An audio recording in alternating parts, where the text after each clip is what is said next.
అది గుంటూరు జిల్లా Bollapalli police station. కానిస్టేబుల్గా పనిచేస్తున్న గోపీకృష్ణ అకస్మాత్తుగా కనిపించకుండా పోయారు. సహచరులకు ఫోన్లోనూ అందుబాటులోకి రాలేదు. పోలీస్ స్టేషన్లో సెలవు కూడా అడగలేదు. 4-5 రోజులు చూసిన తర్వాత తక్షణమే విధులకు హాజరు కావాలని, లేకపోతే చర్యలు తీసుకోవాల్సి వస్తుందని కానిస్టేబుల్ గోపీకృష్ణకు ఎస్ఐ మెమో జారీ చేశారు. అయినా గోపీకృష్ణ నుంచి ఎలాంటి సమాధానం లేదు. దీంతో స్వయంగా పోలీసులే రంగంలోకి దిగి గోపీకృష్ణ స్నేహితులు, బంధువులను విచారించారు. అయినా అతని ఆచూకీ లభించలేదు. పైగా గోపీకృష్ణ తమ్ముడు దుర్గా రామకృష్ణ కూడా కొద్ది రోజుల నుంచి కనిపించటం లేదని తెలిసింది. గోపీకృష్ణ చెల్లెలు కృష్ణవేణిని కలుద్దామని ప్రయత్నిస్తే అందుబాటులోకి రాలేదు. దీంతో గోపీకృష్ణ, రామకృష్ణ ఏమయ్యారన్నది మిస్టరీగా మారింది. కచ్చేస్తే డిసెంబర్ 12వ తేదీన పల్నాడు జిల్లా ముప్పాళ్ల బ్రాంచ్ కెనాల్ దగ్గర ఒక గుర్తు తెలియని మృతదేహం కాలువలో కొట్టుకు వచ్చిందని పోలీసులకు ఫిర్యాదు అందింది. ఆ మృతదేహం కనీసం గుర్తుపట్టడానికి కూడా వీల్లేనట్టుగా ఉంది. పోలీసులు కేసు నమోదు చేసుకుని ఆ దేహంపై ఉన్న బట్టలు పోస్టుమార్టం తర్వాత పార్థివ దేహాన్ని దాచి ఉంచారు. ఆ శరీరం ఎవరిదనేది అప్పటికీ పోలీసులకు తెలియలేదు. సరిగ్గా 4 రోజుల తర్వాత డిసెంబర్ 16వ తేదీ అదే పల్నాడు జిల్లా గోరంట్ల మేజర్ కాలువలో రెల్లు పొదలు బాగా పెరిగిపోయి ప్రవాహం వెళ్లకుండా కాలువ సన్నబడిపోయింది. అక్కడే మరొక మృతదేహం దొరికే అవకాశముందని పోలీసులకు సమాచారం వచ్చింది. దీంతో దాదాపు 100 మీటర్ల పొడవున చిన్న పడవలు వేసుకుని రెల్లు పొదలు తొలగిస్తూ గాలించారు. పోలీసులు అనుకున్నట్టే జరిగింది. ఆ రెల్లు పొదల మధ్య చిక్కుకొని బాగా ఉబ్బిపోయి ఉన్న మృతదేహం ఒకటి దొరికింది. కాలువలో ఆ పొదలు లేకపోయుంటే ఆ మృతదేహం దొరికేదే కాదనుకున్నారు పోలీసులు. ఈ 2 మృతదేహాలకు ఏమైనా సంబంధం ఉందా అని పోలీసులు విచారిస్తే దిమ్మ తిరిగే నిజం తెలిసింది. వారిద్దరూ తోడబుట్టిన అన్నతమ్ములు. వారిలో ఒకరు కానిస్టేబుల్ గోపీకృష్ణ కాగా మరొకరు ఆయన తమ్ముడు దుర్గా రామకృష్ణ. ఈ కేసును లోతుగా విచారించిన పోలీసులు ఈ ఇద్దరు అన్నదమ్ముల్ని చంపింది ఎవరో తెలుసుకొని నోరెళ్లబెట్టారు. ఈ నిజం తెలిసి ఒక్కొక్కరికి ఫ్యూజులెగిరిపోయాయి. పల్నాడు జిల్లా నకరికల్లు యానాది కాలనీకి చెందిన పౌలు రాజు నకరికల్లు గిరిజన సంక్షేమ పాఠశాలలో ప్రభుత్వ ఉపాధ్యాయుడిగా పనిచేసేవాడు. పౌలు రాజుకు 2 కొడుకులు, 1 కూతురు సంతానం. పెద్ద కుమారుడు గోపీకృష్ణ బొల్లాపల్లి పోలీస్ స్టేషన్ కానిస్టేబుల్గా పనిచేస్తున్నారు. 2వ సంతానం కృష్ణవేణి కాగా 3వ సంతానం దుర్గా రామకృష్ణ. వీరిద్దరికీ ఎలాంటి ఉద్యోగం లేదు. ముగ్గురికి పెళ్లిళ్లు చేశారు. గోపీకృష్ణకు 2 కుమార్తెలు, రామకృష్ణకు 2 కుమారులు ఉన్నారు.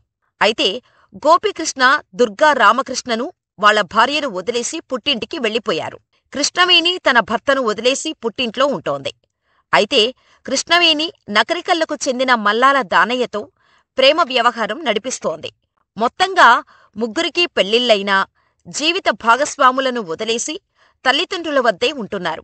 ఈ క్రమంలోనే కొన్నేళ్ల క్రితం పౌలురాజు భార్య చనిపోయింది. భార్య చనిపోవటం, పిల్లల కాపురాలు నాశనం కావటంతో పౌలురాజు దిగులు చెందారు. ఈ క్రమంలోనే పక్షవాతానికి గురై మంచాన పడ్డాడు. సరైన వైద్యం ఇప్పించకపోవటంతో ఈ ఏడాది జనవరి 4న పౌలురాజు చనిపోయాడు. పౌలురాజు మరణించటంతో ప్రభుత్వం నుంచి ఆయన కుటుంబానికి సుమారు 70 లక్షల రూపాయల ఆర్థిక ప్రయోజనాలు రానున్నాయి. అలాగే కారుణ్య నియామకం కింద ఆ కుటుంబంలో ఒకరికి ఉద్యోగం వచ్చే అవకాశం ఉంది. ప్రభుత్వం నుంచి అందే డబ్బు, ఉద్యోగం విషయంలో పోలరాజు కుమారులు గోపీకృష్ణ, దుర్గారామకృష్ణ, కుమార్తె కృష్ణవేణి మధ్య వివాదాలు తలెత్తాయి. పెద్దల సమక్షంలో సయోధ్యకు ప్రయత్నించినా కుదరలేదు.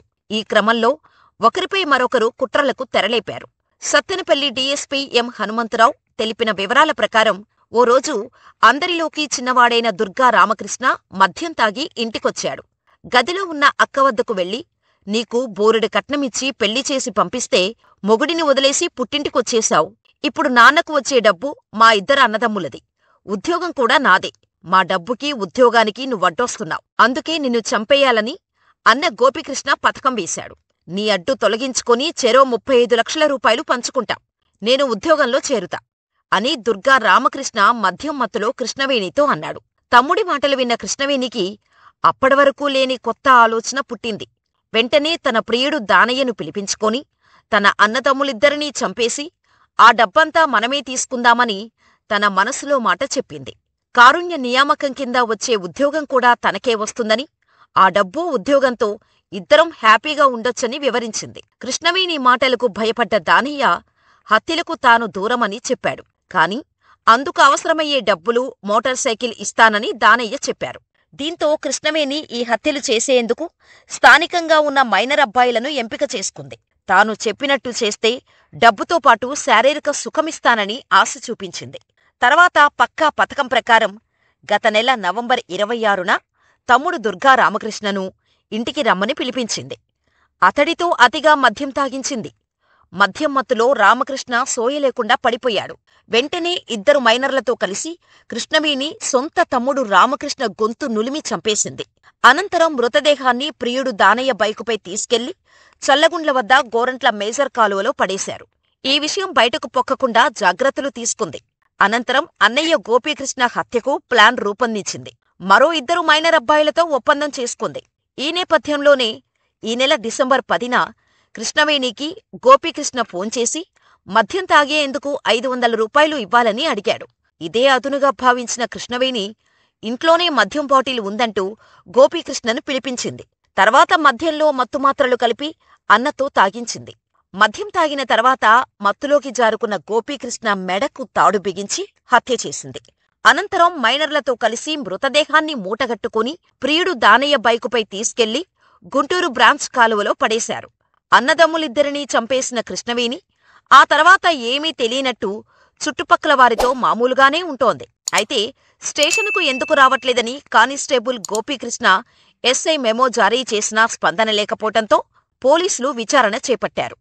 ఈ క్రమంలోనే కాలువల్లో 2 మృతదేహాలు దొరకటం తీవ్ర కలకలం రేపింది.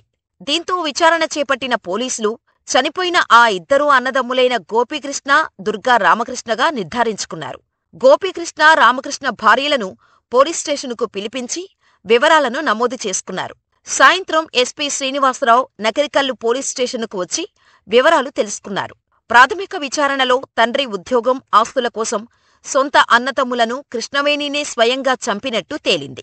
ఇంతలో ఏమనుకుందో ఏమో కాని కృష్ణవేణినే స్వయంగా గ్రామ రెవెన్యూ అధికారి దగ్గరకు వెళ్లి లొంగిపోయింది. తన అన్నతమ్ములను చంపింది తానేనని నిజం ఒప్పుకుంది.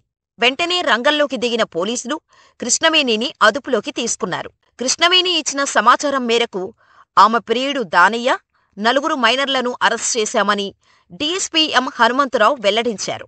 ఈ జంట హత్యల కేసులో నిందితులను Sattenapalli DSP M Hanumantharao December 17న మీడియా ముందు ప్రవేశపెట్టారు. గ్రామంలోని ప్రతి ఒక్కరూ తన అన్నతమ్ముల గురించి ఆరా తీయటం వల్ల కావచ్చు, లేదా తాను తప్పు చేశాను, దొరికిపోతాను అన్న అనుమానం కావచ్చు. కానిస్టేబుల్ గోపీకృష్ణ అనుమానాస్పదంగా మిస్ కావటం వల్ల పెరిగిన విచారణ వల్ల కావచ్చు. కారణాలు ఏవైనా నిందితురాలు కృష్ణవేణినే స్వయంగా ఆ గ్రామ రెవెన్యూ అధికారి దగ్గర నిజం ఒప్పుకుంది. దీంతో పోలీసులు ఆమెను ప్రశ్నించి కేసు విచారిస్తున్నారు. విచారణ పూర్తి కావటానికి ఇంకాస్త సమయం పట్టవచ్చు అని పల్నాడు జిల్లా పోలీసు ఉన్నతాధికారి వెల్లడించారు. డబ్బు, ఉద్యోగం కోసం తోడబుట్టిన అన్నతమ్ములనే యువతి అత్యంత కిరాతకంగా హత్య చేయటం ప్రస్తుతం తెలుగు రాష్ట్రాల్లో సంచలనంగా మారింది. మానవ సంబంధాలను డబ్బు విచ్ఛిన్నం చేస్తుందనే దానికి ఈ ఘటనే మరొక ప్రత్యక్ష ఉదాహరణ అని పలువురు అంటున్నారు. అలాగే కొంతమంది మైనర్ల ముసుగులో క్రూరమైన నేరాలకు పాల్పడటం ఆందోళన రేకెత్తిస్తోంది. గత వారమే అన్నమయ్య జిల్లా రాయచోటిలో 3 మైనర్ విద్యార్థులు కొట్టడంతో ఒక టీచర్ చనిపోయిన ఉదంతం అందరినీ షాకుకు గురిచేసింది. తాజాగా కృష్ణవేణి సాగించిన హత్యాకాండలో 4 మైనర్లు పాల్గొనటం కలకలం రేపుతోంది. డబ్బు కోసం ప్రియుడితో కలిసి అన్నతమ్ములను నిర్దాక్షిణ్యంగా చంపిన కృష్ణవేణికి చిన్నపిల్లల ముసుగులో దారుణాలకు ఒడిగడుతున్న మైనర్లకు ఎలాంటి శిక్షలు విధించాలి? మీ అభిప్రాయాన్ని మాకు కామెంట్ రూపంలో తెలియచేయండి. ఇలాంటి మరిన్ని వీడియోల కోసం మన ఛానల్ని సబ్స్క్రైబ్ చేసుకుని ఈ వీడియో మరికొంతమందికి చేరాలంటే లైక్ చేసి షేర్ చేయండి.